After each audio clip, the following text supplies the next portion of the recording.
Ako po si Arnel Tolentino, nakatira sa Lower Balandasan, Mountain View, Maribeles, Bataan. Ang edad ko po ay 53 years old. Nagkaroon po ako ng kidney stone, saka bumagsak po yung potassium ko. Mahilig po kasi ako sa maaalat. Yung sa maaalat po, mahilig ako, saka mahina akong minum ng tubig dati. Kaya nagkaroon ako ng kidney stone. Saka lagi ako nag-UTI o ba gano'n. Noong unang bugso ng pandemic, sobrang selan ko noon, masyadong masela sa ospital. Kaya pinilit ko makapagpa-check up sa ospital dahil ayoko yung ibaliwala yung nararamdaman ko. Dahil lagi ako nag-UTI, saka kung minsan umiihi ako ng parang asin-asin, ganon. Ang kidney stones kasi, yan yung mga, di ba, ang kidney yan yung nag-filter ng mga waste products natin, no? Tapos, yun, yung parang waste products yun, nag-iipon sa bato. Yun ang nagiging kidney stone. Minsan, wala kang mararamdaman, no? Matagal, wala kang nararamdaman. Biglang pag lumabas yung stone doon sa kidney mo, dumaan sa ureter, masakit. Namimilipit ka sa sakit. So, ang sakit niyan, minsan dito sa may bandang tiyan, minsan tagiliran, minsan nilalagnat, nagchichills, nagkakaroon ng pag-iiba ng kulay ng ihi. So, pwede siyang bright red, pwede siyang tea-colored, no? At dahil sa kidney stones, nagbi-build up ang infection. So, nagkakaroon ka ng UTI. Kaya natakot ako. Ayun, nakita ko sa ultrasound nakita may kidney stone ako, malaki na rin. Sabi sa akin ng doktor, kailangan operahan. Sabi ko, natatakot akong operahan, baka po pwede i-laser na lang. Sabi ko doon sa doktor, kaya naghanap po kami ng ospital na nagle-laser, kaya lang napakahirap po. Ginawa nung kapad ko, naghanap po ng ospital na may aparatong laser. Ganun no. Nakakita naman nung siya, kaya lang problema, nag-lockdown din nung ospital doon sa Pampanga. Kaya hindi na ako pinapupunta. Kung na lang, maggamot na lang muna daw ako. Antibiotic, saka yung kung makukuha sa mga gamot na ibinigay sa kanya na pampatunaw ng kidney stone habang pinapahupa ho yung pandemic. Mahina na ho yung katawan ko talaga. Lagi lang ako nakaiga.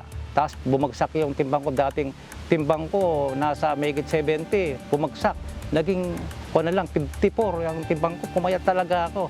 Tapos sa umaga, nakahiga dahil hindi nga ako makatayo dahil nga bumagsak ang potassium ko.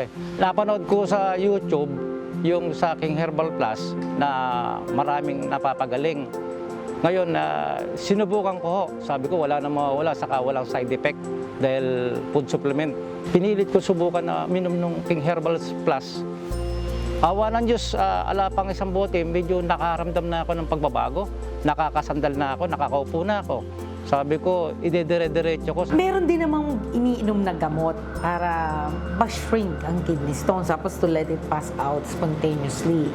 Pero syempre, kagaya ng ating case study, 1 taon na-diagnose siya ng kidney stones, diba? Several year ago. Tapos may ininom niya ang King's Herbal Plus. Nung nagbalik na naman siya sa doktor, wala na yung kidney stones niya. Ito yung mga dahilan kung bakit nakatulong ang King's Herbal Plus sa ating case study. Yung King's Herbal Plus may cauliflower at garlic. Yung garlic, meron siyang allicin.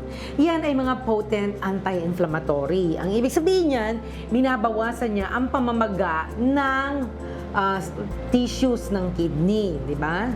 Tapos meron ding Zea mace ang King's Herbal Plus. Ang Zea mace is rich in flavonoids. Diba? Siya ay pinoprotektahan niya yung health ng kidney.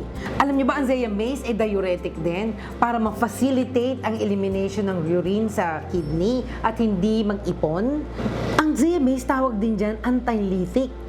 Ang ibig sabihin ng anti-lytic, anti-stones ang Zea mace. Ang King's Herbal Plus is rich in vitamin C and folate, which is found in cauliflower and broccoli.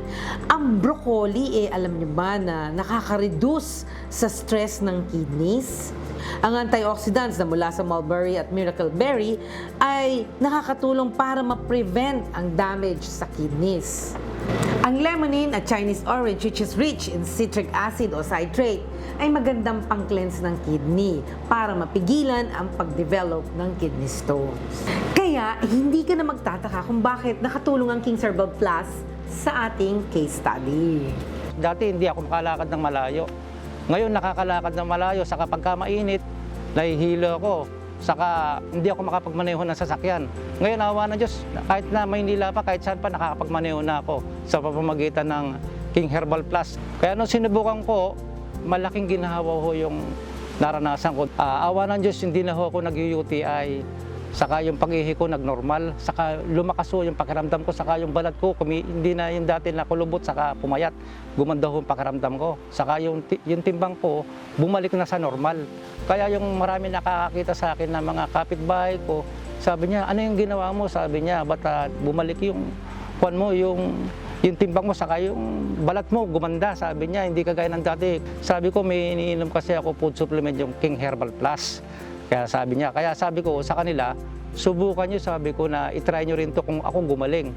Baka may mga kamag-anak kayo na may mga sakit. Sabi ko, isubukan nyo, sabi ko wala nang mawawala, saka walang side effect. Nagpapasalamat po ako sa King Herbal Plus na nagnormal po ang aking pag-ihi, saka lumakas po ang aking katawan.